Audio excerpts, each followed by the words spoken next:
তাই দিদি, আজ এতক্ষণ ধরে অপর্ণা পিউকে কি পড়াচ্ছে রে? কি মুশকিল তোর, বেশি পড়ালেও আপত্তি আর কম পড়ালে বলবি ফাঁকি মারছে। আসলে তা নয়, আমার রান্নাটা অনেকক্ষণ হয়ে গেছে, তাই আর কি। কোনো চিন্তা নেই, আজকে রাতে রান্নাটা আমি সামলে দেবো। ও ফ্রিতাই, তোমাকে রান্নার কথা কে বলেছে? এক্ষুনি দিদিমণি বললো যা। এই তো অপর্ণা এসে গেছে। অপর্ণা একটু বসো, আমি এক্ষুনি আসছি। তোমার জন্য স্পেশাল রান্না করেছে। তোমার দেরি হচ্ছিল বলে কি ইমপেশেন্ট হয়ে যাচ্ছিল জানো? জানো তো মাসিমণি, আজকে না বন্ধু আন্টি আমার পাখি আঁকা শিখিয়েছিল। ও মা, তাই?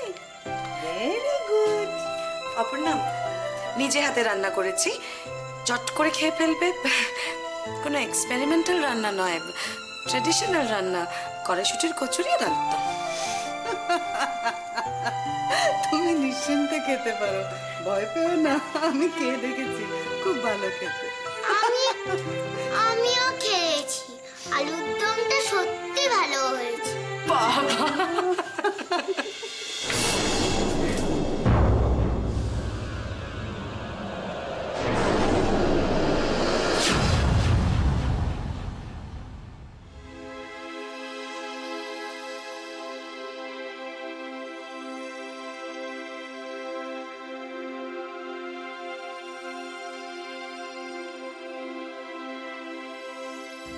কি ব্যাপার,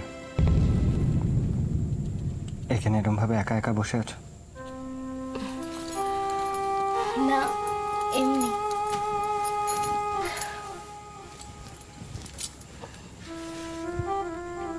বাবার জন্য মন খারাপ? হঠাৎ করে যে কি হয়ে গেল। অ্যাক্সিডেন্ট তো এরকম হঠাৎ করেই হয়, তাই না?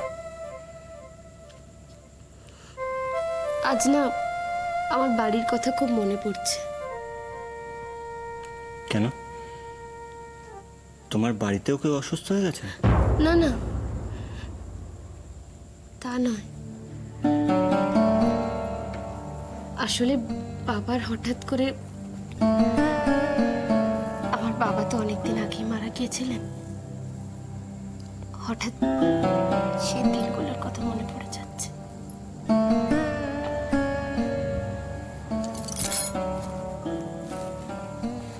আর মন খারাপ করে থাকতে হবে না, তোমার জন্য একটা সুখবর আছে।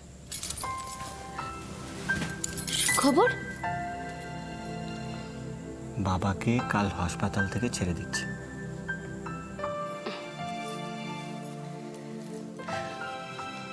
সে তো আমি জানি।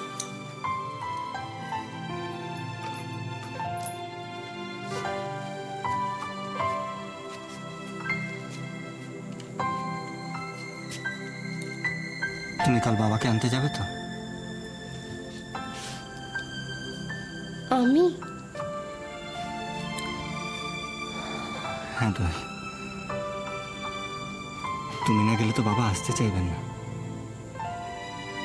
বাবা একমাত্র তোমাকে চিনতে পারছে, তোমাকেই ভরসা করছে। আমাদের তো কোনো অস্তিত্বই নেই। ঠিক আছে, আমি যাব। কখন যেতে হবে বলে দিও। কি আশ্চর্য লাগে, তাই না? আমি বাবার একমাত্র ছেলে। এই বাড়িতে আরো অনেকে আছেন যারা অনেক দিন ধরে এই বাড়িতে আছেন, কিন্তু বাবা কাউকে চিনতে পারছেন না। অথচ তুমি দেখো, তুমি এই কয়েকটা দিন হলো এই বাড়িতে এসছো, অথচ বাবা তোমাকে চিনতে পারছে, ভরসা করছে।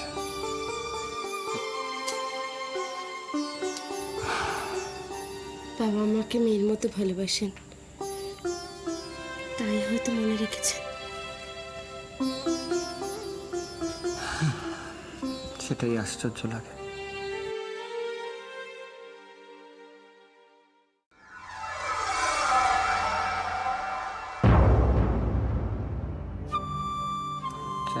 কি জাদু করে বাবাকে বশ করে রেখেছ?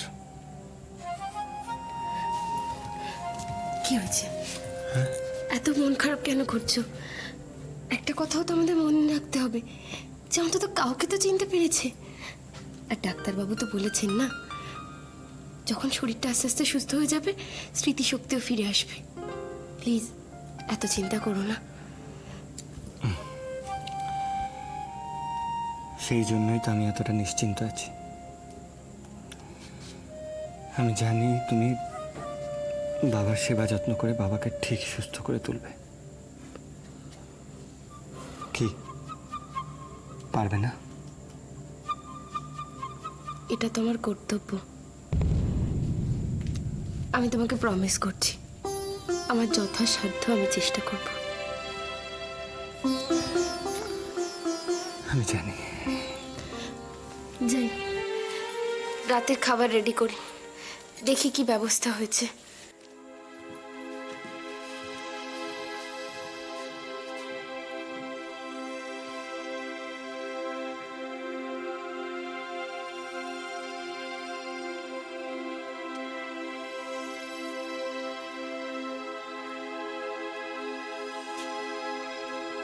তুমি খাবারের ব্যবস্থা করো, আর আমি ততক্ষণ চিন্তা করি তোমার কি ব্যবস্থা করা যায়। কারণ বাবা সুস্থ হওয়া অবধি যদি তুমি সুস্থ থাকো, তাহলে খুব শিগগিরই আমি অসুস্থ হয়ে পড়ব।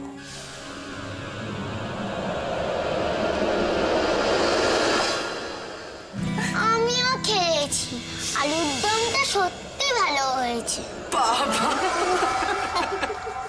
অপর্ণা এখানে এখানে কিভাবে এলো? ও, তার মানে অপর্ণা যে নতুন টিউশন পেয়েছে বলছিল সেটা এই বাড়িতে, মানে আমাদের পিউকে। ও মাই গুডনেস, যেখানে বাঘের ভয় সেখানেই সন্ধে হয়। আমি এখন কি করি? অপর্ণা যদি সব জেনে যায় তাহলে কি হবে? ও তো আমাকে আর বিশ্বাস করবে না, ভাবে আমি একটা ফ্রড। এমনিতেই তো বলে বড় লোকের ছেলেরা মানে। হায় হায়, হে ভগবান, কি হবে? আমি তো আর ভাবতেও পারছি না। চল বসো। হ্যাঁ রে জয়ী, তুই যদি তোর মেয়ের দিদিমণিকে ভালো করে আদর যত্ন না করিস, ভালো করে খেতে না দিস, তাহলে ও কি করে তোর মেয়েকে পড়াবে বলতো? মা একই কথা বলছেন? আমার এমনি পিউকে খুব ভালো লাগে, তাছাড়া পিউ তো সত্যি খুব ভালো পড়াশোনা করে। নিতাই দা, পায়েসের বাটিটা এনে একটু অপর্ণাকে দাও। হ্যাঁ, এই যে এই নাও ছোট দিদি। আমাকে দিচ্ছ কেন? ওকে দিতে বললাম। চললাম। আচ্ছা, এত রাত্রে তুমি কোথায় চললে? আমার মাথা তোমার মুন্ডু। না না, কুন্ডুর দোকান বন্ধ হয়ে গেছে, অনেক রাত্রি হয়েছে, রাত্রি 10টা বেজে গেছে। কালকে সকাল 9টার আগে কিন্তু কুন্ডুর দোকান করবে না।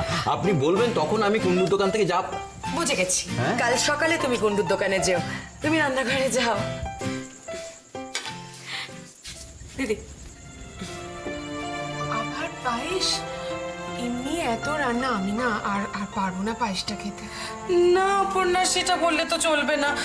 তোমাকে পায়েস না খাইয়ে আমি ছাড়বই না। না না, আপনি বুঝতে পারছেন না, মানে এমনি এত কচুরি আলুর দম তারপর পায়েস এত খেয়ে হয়তো বাড়ি ফিরতে হবে না। আমি কোনো কথা শুনতে চাই না। আমি তোমার জন্য স্পেশালি পায়েসটা বানিয়েছি, তুমি প্লিজ খাও। খাও না বন্ধু আন্টি, খাও।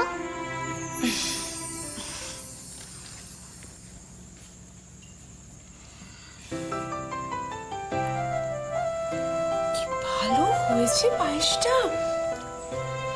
সত্যি বলছো? সত্যি বলছি, মানে আমি পুরোটা খাবো। সত্যি বলছো না ওর মন রাখার জন্য বলছো? দিদি, আমি কি এত খারাপ রান্না করি? না বাবা, তুই খুব ভালো রান্না করিস, কিন্তু তোর রান্নাগুলো না একটু বেশি এক্সপেরিমেন্টাল লেভেলে চলে যায়। আজ আমি কোনো এক্সপেরিমেন্ট করিনি, সিম্পল রান্না করেছি। আর ও তো বললো ভালো হয়েছে। ঠিক আছে, আমার রান্না তোমাকে আর খাওয়াবো না, যাও। বাবা, তাহলে তো অপর্ণার কপালে খুব কষ্ট আছে। কি বললি? না, আমি বলছিলাম যে অপর্ণা কি লাকি বল, রোজ তোর নতুন নতুন রান্না খেতে পারবে। আজকের রান্নাটা কেমন ভালো না? রোজ কিন্তু এরকম হয় না। তাই নাকি? পাকা মেয়ে কোথাকার, আমার রান্না একদম খাবি না, কিচ্ছু রান্না করে দেবো না তোকে, যা। তুমি না খাওয়ালে কি হবে? বাপি আমায় বাইরে নিয়ে গিয়ে আইসক্রিম খাওয়াবে। আচ্ছা অপর্ণা, তুমি আর কি করো? আমি ওই যে বলেছিলাম না, একটা প্রতিবন্ধী বাচ্চাদের স্কুলে পড়াই, তারপরে একটা বুক স্টোরে বই এন্ট্রির কাজ করি, আর পিউকে পড়াই, ব্যাস। তোমার তো অনেক কিছু করতে হয়। এছাড়া নিশ্চয়ই বাড়ির কাজকর্ম করতে হয়, তাই না? হ্যাঁ, বাড়ির কাজ তো একটু একটু করতেই হয়, কারণ আমার মা কাকিমা দুজনেরই বয়স হয়েছে। আচ্ছা অপর্ণা, তোমার বাড়িতে কে কে আছেন? আমাদের বড় পরিবার জানেন, আমার মা, আমার কাকা কাকিমা, কাকার 2 ছেলে, আর আমরা 3 বোন। অবশ্য আমার মেজ বোনের বিয়ে হয়ে গেছে।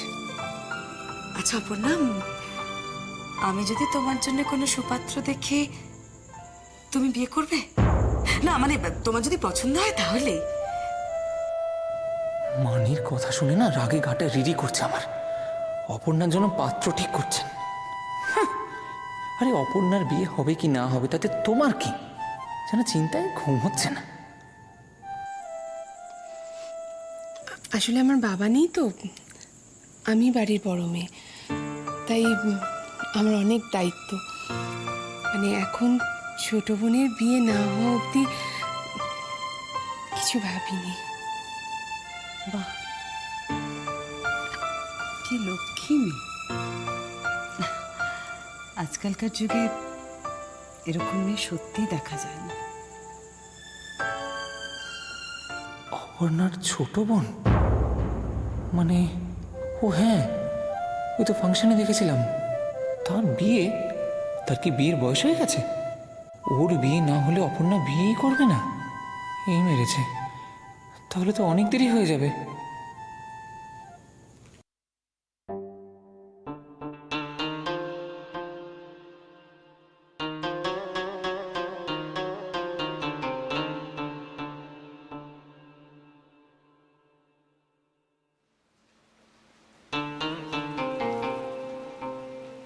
अरे बच्चा, क्या बात है?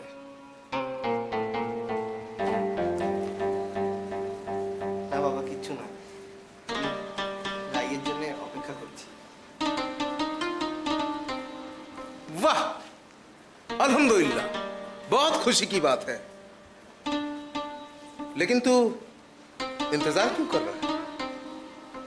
কি আর করবো বাবা, এমন পরিস্থিতি হয়েছে যে অপেক্ষা করা ছাড়ার কোনো উপায় নেই। লাইফ আমার থেকে দূরে চলে যাচ্ছে। तो उसे जाने क्यों दिया? मैंने कहा ना, उसे छीन ले। হ্যাঁ বাবা, আগের দিন আপনার সঙ্গে কথা বলার পর আমি রাইয়ের বাড়ি গেছিলাম। এর আগেও ওর বাড়িতে যখন আমি গেছিলাম, ওরা আমাকে অপমান করেছিল। সেদিন আবার অপমান করলো, কত বাজে বাজে কথা বললো আমাকে। আমি আমি কি করবো বাবা, আমি বুঝতে পারছি না। আমার না ভীষণ ভয় করছে। बस, पिछली बार भी तेरी नाकामयाबी का राज यही डर था, वजह यही डर था, और आज भी।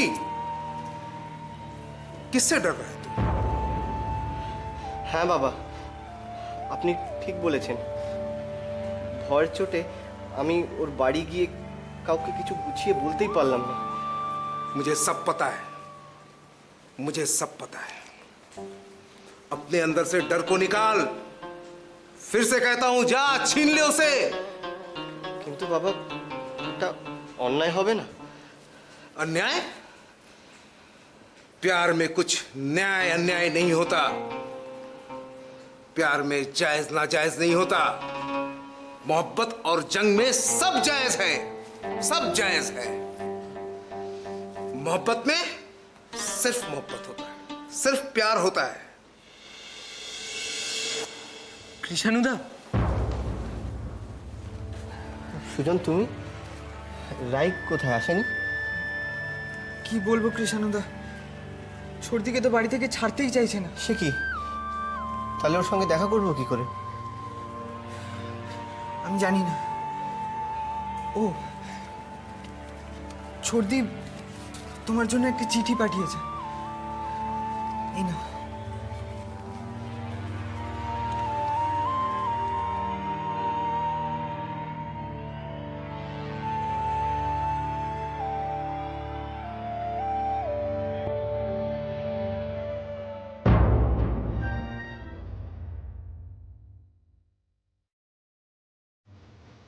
রাই,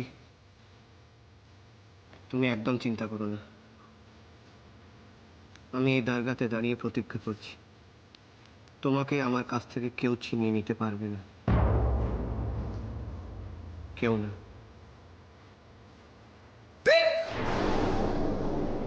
आज भी वो तेरा इंतजार कर रही है, अभी भी वक्त है तेरे पास। जा, छीन ले उसे, छीन ले इस दुनिया से, अपना ले उसे। अल्लाह तेरे साथ है, जा बेटा। हक अल्लाह।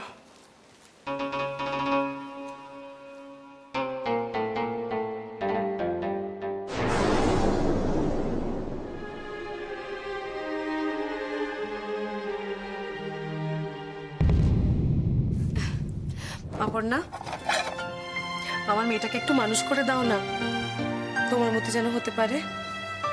এ কি বলছেন? পিউ তো খুব মিষ্টি মেয়ে। পিউকে নিয়ে আমার কোনো চিন্তা নেই, ও সবসময় আমার কথা শোনে। নতুন নতুন তো তাই মনে হচ্ছে, বাড়িতে তো জানো না কি করে। জিনিস একটা একটা কথা শোনে না, দেখো না। টের পাবে, টের পাবে, কিছুদিন যেতে দাও, ঠিক টের পাবে। আমার তো পিউকে ভালো মেয়ে বলেই মনে হয়। কি পিউ, তুমি ভালো মেয়ে না? দেখেছো? হ্যাঁ, কি বিচ্ছু মেয়ে, ভান করছে যেন ভাজা মাছটা উল্টে খেতে জানে না। কি পিউ, তুমি মায়ের কথা শোনো না কেন? মা খালি বকে, খেলতে দেয় না। তুমি খুব ভালো, তুমি আমায় বকো না। আসলে বাচ্চাদের সামলানোটাও তো এক রকমের আর্ট। আমার মনে হয় তুমি স্কুলে এত রকমের বাচ্চা সামলাও যে তোমার এই ব্যাপারটা পুরো হ্যাবিটের মধ্যে এসে গেছে, তাই না? একদম ঠিক বলেছেন। এত রকমের বাচ্চা সামলাতে হয় না, ওদের এক একজনের মেজাজ, এক একজনের হাব ভাব না একদম এক এক রকম। আচ্ছা, আপনিও তো একটা সংস্থার সঙ্গে যুক্ত, তাই না? হ্যাঁ, আমরা একটা ছোটখাটো এনজিও চালাই আর কি। বাহ, তা কি ধরনের কাজ করতে হয় আপনাদের? বেসিক্যালি গ্রামেগঞ্জে প্রত্যন্ত এলাকায় দুস্থদের জন্য খাওয়া পড়া জোগাড় করে দেওয়া, ওদের প্রাইমারি এডুকেশনের ব্যবস্থা করা, ওদের জেনারেল হেলথ চেক আপ, তারপরে ন্যাচারাল ক্যালামিটিসের সময় ওদের ত্রাণ পাঠানো, এই আর কি। সংসার সামলে আপনিও তো অনেক কাজ করছেন তাহলে। ওই ওটুকু করার চেষ্টা করি। আমাকে তো সংসারের খুব একটা চিন্তা করতে হয় না। আমার মেয়ে জামাই আছে, বোন ভগ্নিপতি, এরাই সমস্ত সামলে নেয়। আমি আর চিন্তা করি না। এদের তো দেখছি গল্পের শেষই নেই, না মা মানি থামছে না অপর্ণা উঠছে। এই তো বলছিল নাকি দেরি হয়ে যাচ্ছে, দেখো জমি আড্ডা দিচ্ছে বসে, আর আমি এখানে ঘেমে নিয়ে একসাথে।